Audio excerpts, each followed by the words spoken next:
ஓம் சாந்தி.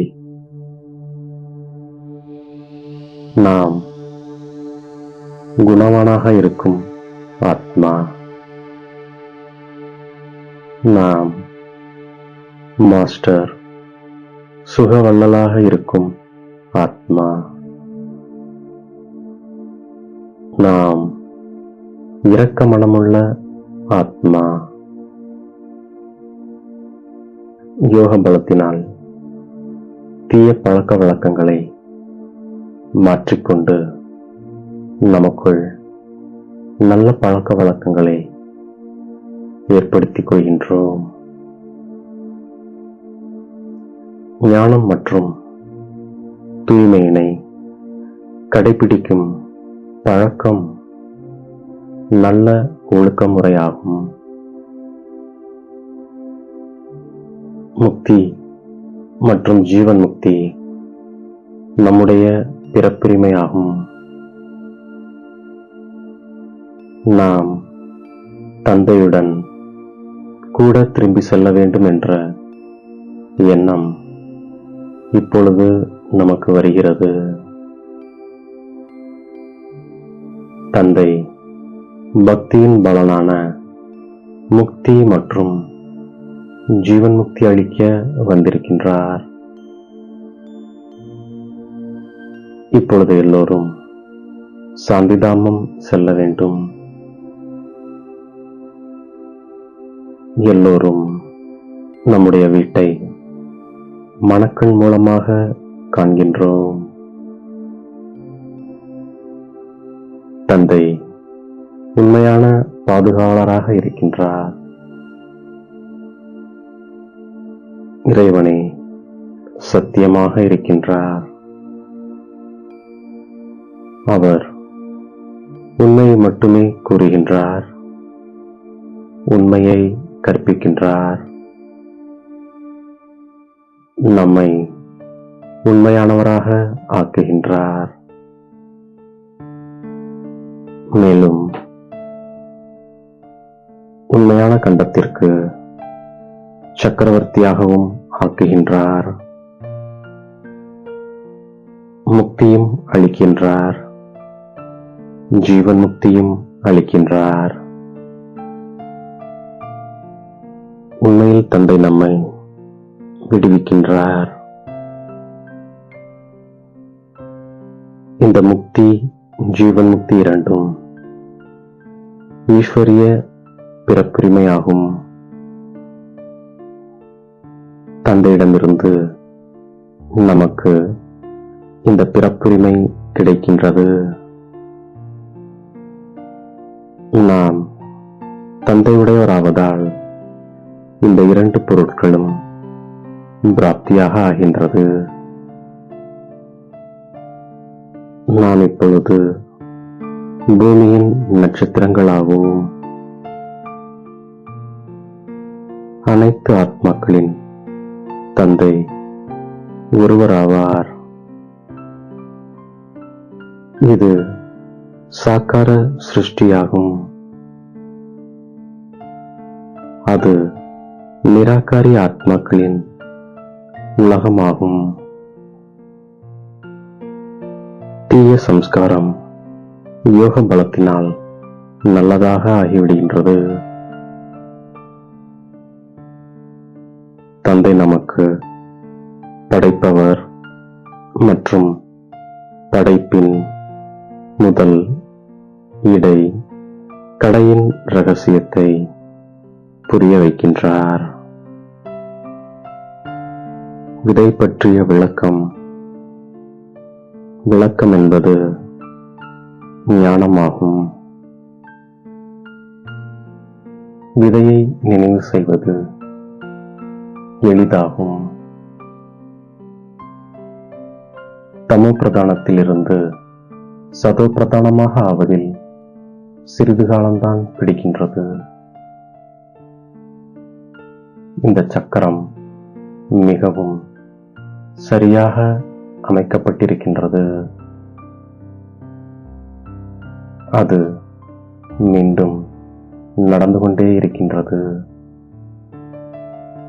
தந்தை இந்த சமயத்தில் கற்பித்து நமக்கு 21 பிறவிகளுக்கான ஆஸ்தி அளிக்கின்றார்.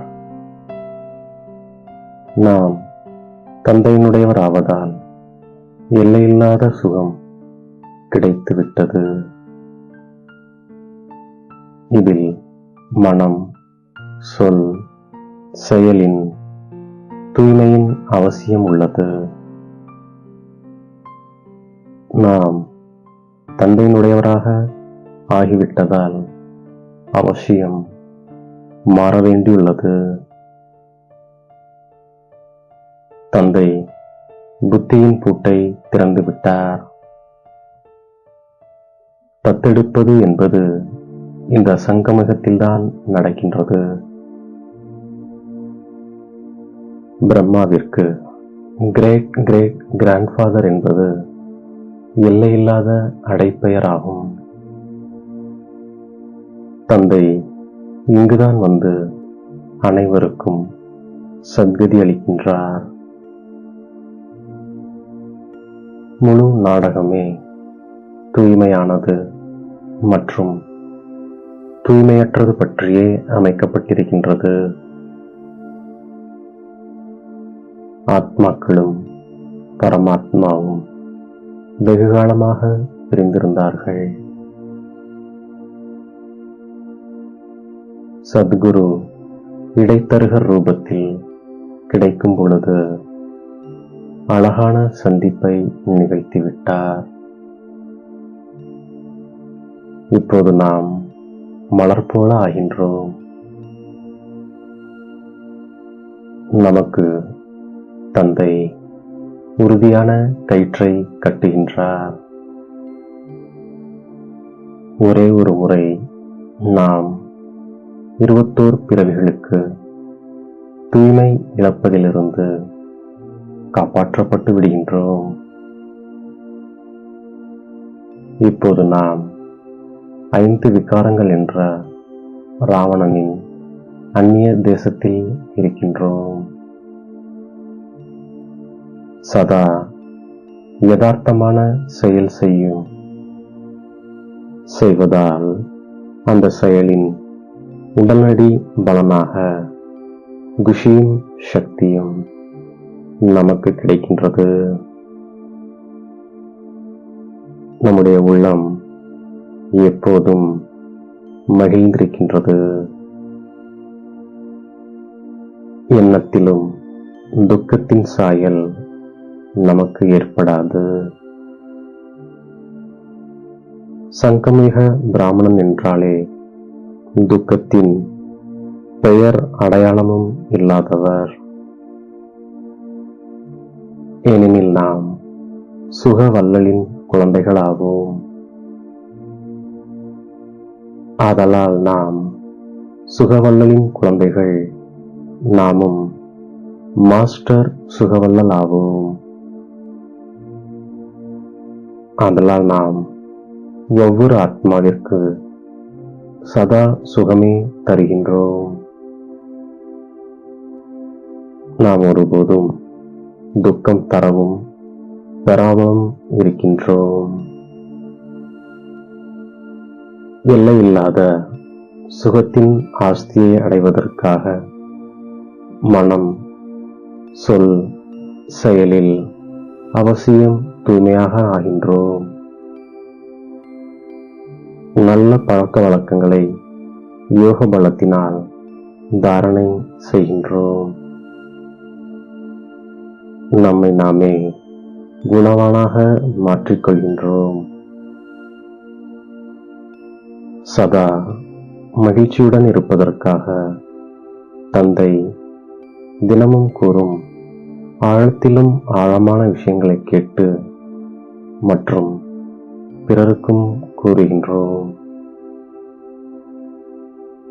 எந்த விஷயத்திலும் குழப்பமடையாமல் இருக்கின்றோம். வெட்கப்படாமல் யுக்தியுடன் பதிலளிக்கின்றோம். சுக சொரூபமாகி ஒவ்வொரு ஆத்மாவிற்கும் சுகம் தரும் மாஸ்டர் சுகவள்ளல் ஆத்மா நாம். மாஸ்டர் வள்ளலாகி ஒத்துழைப்பு, அன்பு மற்றும் நல்லிணக்கத்தை ஏற்படுத்தக்கூடிய இரக்க மனமுள்ள ஆத்மா நான்.